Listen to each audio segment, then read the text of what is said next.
Assalamualaikum, Shalom, Om Swastiastu, Namo Buddhaya, Salam Kebajikan. Perkenalkan, kami dari kelompok Sistem Basis Data 302. Perkenalkan, nama saya William dan tiga teman lainnya. Di sini saya akan menjelaskan bab 1 dan di bab 2 akan ditemani oleh Kak Okti Dametamara Sitorus, dan bab 3 akan ditemani oleh Kak Muhammad Bukhori, dan di terakhir bab 4 akan ditemani Kak Tio Andre Yosua dan berserta kalimat penutup. Di sini kita akan membahas bab 1.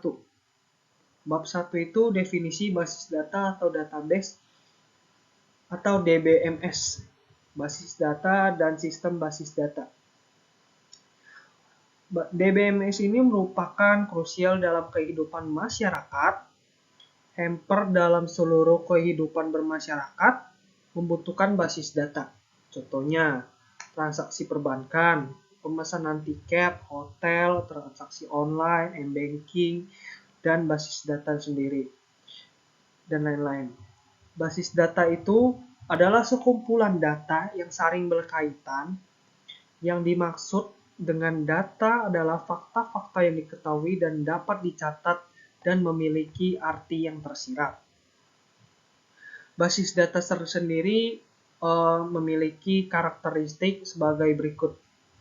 Mewakili beberapa aspek dunia nyata atau disebut dengan mini world, atau biasa juga disebut Universe of Discourses atau UOD. Koheren secara logis dan memiliki makna tertentu. Yang kedua, jika nggak ada hubungan maka tidak bisa disebut dengan database. Yang ketiga, yang pastinya adalah memiliki tujuan tertentu.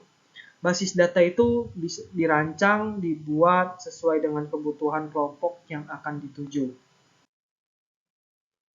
Struktur dan isi pada basis data itu sendiri bisa disimpan dalam DBMS dengan tujuan untuk menggambarkan atau menyimpan data. DBMS ini memiliki beberapa fungsi, fitur antara lain memberikan tampilan database, membagikan data ke banyak pengguna, mengelola dan mengadministrasikan basis data, merancang basis data, mengakses basis data, dan melakukan sistem debugging atau analisis sistem. Nanti bab 2 akan ditemani oleh Kak Okti.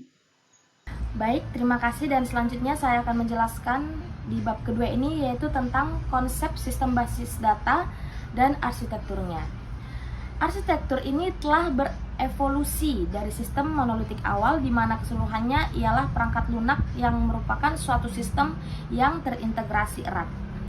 Dan arsitektur sistem basis data ini mengalami perubahan dari waktu ke waktu, mulai dari arsitektur monolitik menjadi arsitektur server client. Arsitektur monolitik ini memiliki DBMS sebagai satu sistem yang terintegrasi, sedangkan arsitektur client server ini memisahkan fungsionalitas antara modul client dan modul server. Modul client sendiri bekerja pada perangkat pengguna yang menangani interaksi pengguna dan antarmuka, sementara modul server ialah menangani penyimpanan data, akses, dan fungsi database-nya. Kemudian di konsep model data, skema, dan instansi ini penting dalam pendekatan basis data. Model data memberikan konsep untuk mendeskripsikan struktur database-nya, sementara skema adalah deskripsi database dan instansi adalah data yang sebenarnya. Tiga kategori model data ini melibatkan tingkat tinggi, konseptual, tingkat rendah, fisiknya, dan model datanya, beserta implementasinya. Kemudian di arsitektur 3 skema ini yaitu konsep untuk memisahkan aplikasi pengguna dari database fisik.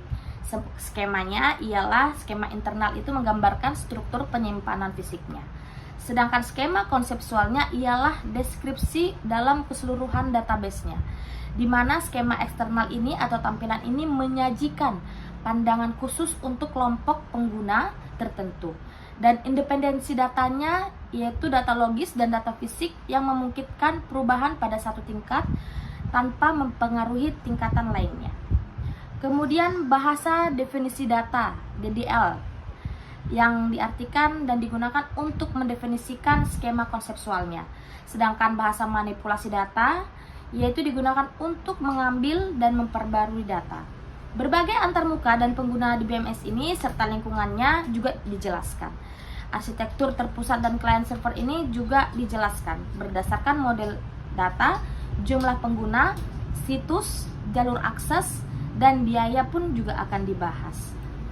Kemudian di dalam klasifikasinya, di sini juga membahas berbagai jenis antarmuka yang disediakan dan membahas lingkungannya.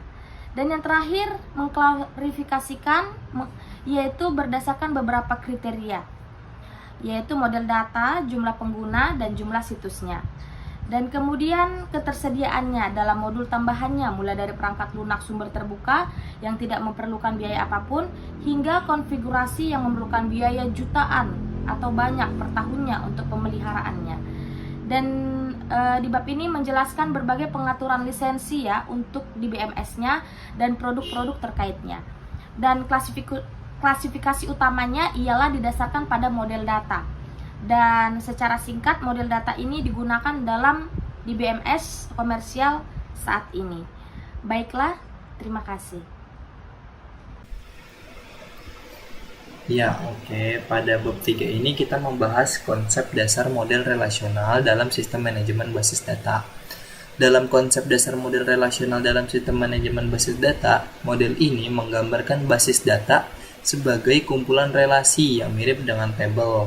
Relasi itu terdiri dari baris-baris atau yang kita sebut tupel yang merepresentasikan fakta tentang entitas atau hubungan di dunia nyata. Nama tabel dan kolom ini membantu untuk menginterpretasikan nilai dalam setiap barisnya. Nah, kemudian beberapa konsep utama dalam model relasional ini melibatkan yaitu domain, itu kumpulan nilai atomik, kemudian ada atribut, itu peran dari suatu domain dalam skema relasi, kemudian ada tuple, itu adalah baris dalam relasi, kemudian ada relasi itu sendiri. Relasi itu adalah tabel dalam model relasional. Nah, skema relasi ini terdiri dari nama relasi dan daftar atributnya. Relasi direpresentasikan kolom tabel, di mana setiap tabel menjadi baris dan setiap atribut itu menjadi kolom. Lanjut, adapun kendala-kendala dalam model relasional ini mencakup antara domain, key atau kunci, kemudian ada nilai nul, terus ada integritas entitas dan integritas referensial.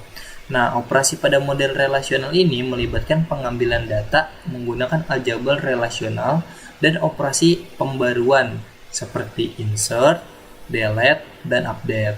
Nah, transaksi adalah program yang melibatkan operasi-operasi basis data dan harus membentuk unit kerja atomik. Nah, dalam operasi pembaruan seperti insert, delete, dan update, itu harus diperhatikan kendala integritas pada skema basis data relasional ini. Karena operasi ini dapat melibatkan pelanggaran kendala seperti kendala domain, kunci atau key, kemudian ada integritas entitas dan integritas referensial. Nah, dengan memahami konsep dasar model relasional ini, skema relasi, operasi pembaruan, dan kendala, diharapkan pengguna dapat merancang dan mengelola basis data relasional dengan efektif. Di mana kesimpulan dari bab 3 ini adalah konsep dasar model relasional dalam sistem manajemen itu mencakup domain, key, kemudian ada integritas entitas, ada integritas referensial, kemudian ada tuple dan atribut. Terus kemudian kendala-kendala atau masalah yang terjadi pada model relasional ini itu ada mencakup domain, key, nilai nul, integritas entitas, dan integritas referensial. Dan yang dapat menyebabkan masalah itu adalah transaksi seperti insert, delete, dan update. Seperti itu. Jadi selanjutnya mungkin bisa dibahas di bab 4. Pada bab 4 ini, kita membahas mengenai SQL. Sebelumnya, SQL merupakan bahasa yang umum digunakan dalam sistem manajemen basis data relasional atau DBMS seperti Oracle, IBM DB2, Informix Dynamics Server, SQL/DS, Microsoft SQL Server, Access, MySQL, dan PostgreSQL. Bahasa ini dirancang untuk mencakup penyataan definisi data, query, pembaruan data, spesifikasi constraint, dan definisi tampilan, memberikan fleksibilitas dan penerimaan luas di berbagai lingkungan database. Untuk singkatnya, jadi SQL merupakan pengolahan data atau bahasa yang digunakan untuk mengolah data. Dan PostgreSQL, Informix Dynamics Server, SQL Server, itu merupakan platform atau software yang digunakan untuk mengolah structured query tersebut dan juga structured query language tersebut. Asal SQL sendiri dapat ditelusuri ke implementasinya dalam sistem DBMS eksperimental bernama Sistem R di IBM Research. Sejarah ini menyoroti peran kunci IBM dalam pengembangan SQL. Fitur inti SQL sendiri mencakup perintah create untuk definisi data. Jadi fitur intinya itu merupakan create untuk membuat definisi data seperti skema, tabel, dan domain. SQL juga mendukung penentuan batasan seperti integritas kunci dan referensial, batasan pada domain atribut dan null, serta batasan pada tuple individual dalam suatu relasi. Pernyataan dasar untuk mengambil informasi dari database atau untuk memilih atau pernyataan dasar untuk memilih informasi yang ingin diambil itu disebut dengan select atau perintah select. Meskipun SQL memiliki banyak opsi dan variasi pada pernyataan select, bab ini membahas fitur SQL untuk query pengambilan sederhana. Perlu dicatat bahwa SQL memungkinkan tabel memiliki 2 atau lebih tuple yang identik dalam semua nilai atributnya, sehingga bukanlah satu set tuple tetapi tuple multiset. Beberapa relasi SQL dibatasi menjadi set karena batasan kunci atau penggunaan opsi distinct pada pernyataan select. Ringkasan bab ini mencakup implementasi SQL dalam berbagai DBMS, asal-usulnya dari sistem eksperimental sistem R, serta fitur-fitur inti seperti perintah definisi data, batasan, query, pengambilan sederhana, dan pernyataan pembaruan basis data.